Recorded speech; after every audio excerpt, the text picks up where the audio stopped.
大家好，我是乐乐妈。煮大虾时最忌直接用水煮了，教你一招，虾肉好吃，鲜嫩不腥，入口 Q 弹。今天花了30块钱买了2斤大虾回来，就用它教大家烹饪大虾的正确做法。现在正是大虾最是鲜嫩肥美的时候，学会了大家买回来试试，保证给您个惊喜。好了，废话不多说，下面我们开始处理大虾。首先把活虾的虾须、虾脚给剪干净。虾须、虾脚上边呢有细小的绒毛，都会藏污纳垢，藏着一些细小的寄生虫或者是藻类等等，很难将其清洗干净。所以最好呢就是直接将其剪掉。在它虾头的地方呢有一个尖尖的地方，这个地方非常锋利，很容易伤到手，将其一并剪掉。剪完之后呢，就可以看到虾头里面有一团黑黑的东西，大虾所有的毒素呢就藏在这个地方，所以咱们呢一定要将它们全部去除。这个黑色的点去除非常简单，只需要用剪刀轻轻一挑呢就可以完整的去掉了。接下来就是去虾线了。去除虾线呢是个细致活，一点都不能着急，只能慢慢来。一手捏住虾头，另一只手呢捏住虾身，然后掰开，再稍微挤一下虾头，这时候虾脑和肝脏呢就被挤出来了。然后我们再顺势拉一下，去除虾中的虾线，这样虾线一整根的就被完整的带出来了。取出来的这些部分是虾的肠道和消化系统，不紧张，主要是非常的腥。以上步骤全部做好，这样我们的大虾呢就完全的处理干净了。处理好的大虾放入盆中，我们加入适量的食盐，再加入多一些的清水，我们把大虾搓洗干净。加入食盐是为了杀菌消毒，大虾表面呢附着着一些细菌，肉眼很难观察到。不仅如此，大虾在运输中呢可能会添加孔雀石绿，简单清洁呢难免有一些不彻底，而食盐水浸泡清洗可更大程度减少大虾表面的细菌残留，这样等会儿我们使用大虾的时候也可以更加的放心又卫生啦。看看清洗的浆水特别浑浊吧，控水捞出，我们多换水清洗2遍，清洗至水清澈不浑浊就可以了。控水捞出，沥干水分，将其装入大碗中。这时我们往大虾里边呢加入少许的食用油，用筷子搅拌，使每一只大虾都均匀的裹上食用油。做这一步的目的是可以防止在煮大虾的时候呢营养流失，也可以增加大虾的鲜美程度。好了，拌匀以后呢先放在一边，接着准备几块生姜，将其切成薄片。生姜是能够去腥，而且能够帮助我们让海鲜产品的味道会更好一些。切好的生姜呢先放在一边备用。跟着再准备一把大葱，清洗干净，切成小段。小葱提香去腥的效果也非常好，切好呢先装入盘中备用。准备工作完成，下面就可以开始烹饪了。将切好的生姜呢放入锅中，把生姜平铺在锅底，再将大葱呢也平铺在生姜上面。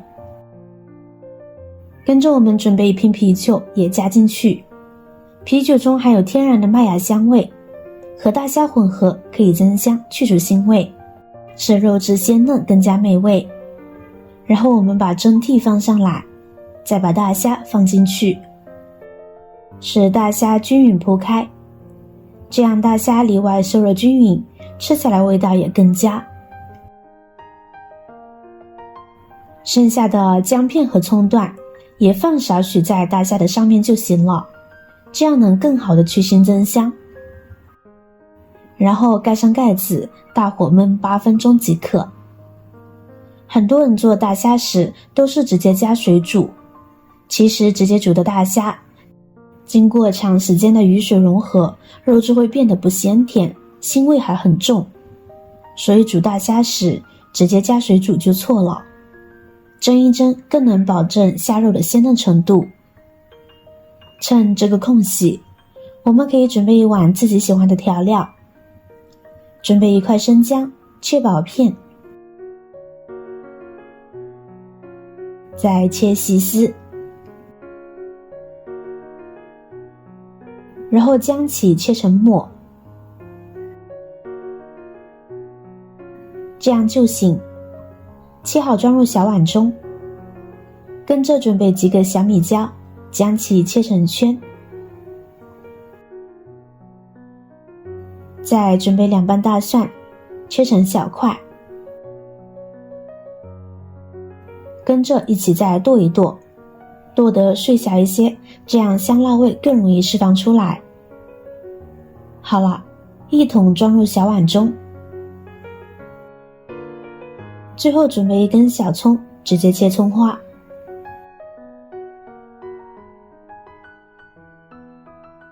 装入碗中。喜欢更香一些的朋友可以加入一勺芝麻，然后呢加入热油，激发出调料的香味来。哇，浇下去的瞬间好香啊！再加入适量的食盐，少许的白糖提味，然后再加入一点蚝油提鲜，1大勺香醋，1大勺的生抽调味，搅拌均匀。美味的蘸料呢就调好了，先放在一边备用。这会儿我们来看看大虾，哇，好香啊！有大虾的鲜味，还有啤酒的麦芽香味，特别好闻。看看，用这个方法煮出来的虾，不仅比水煮的更鲜更香，而且虾肉呢吃着非常有弹性。如果您家人不爱吃水煮虾，一定要用我的这个方法呢做给家人吃。现在一个个摆入盘中，然后再将蘸料放上来，就可以享用美食啦。据我了解，很多人就是不爱吃煮的大虾，总觉得煮熟的大虾腥味很重，肉吃着也不鲜嫩。其实这都是错误的做法导致的。吃大虾讲究的是原汁原味。今天您学会了这道做法，就连挑食的孩子也能吃下一盘，因为它最大程度地保留了大虾的鲜味和营养，虾肉鲜嫩爽滑，特别好吃。再蘸上一点料汁，实在是太美味啦。好了，今天的视频内容呢就分享完了。如果您看了觉得有食欲的话，记得点赞、转发、分享哦，希望可以帮助到更多的朋友。点击我的头像，还可以观看更多的精彩内容。每天呢都会更新不同的有趣的视频，记得关注我哟。感谢您的支持，我是乐乐妈，我们下期视频再见。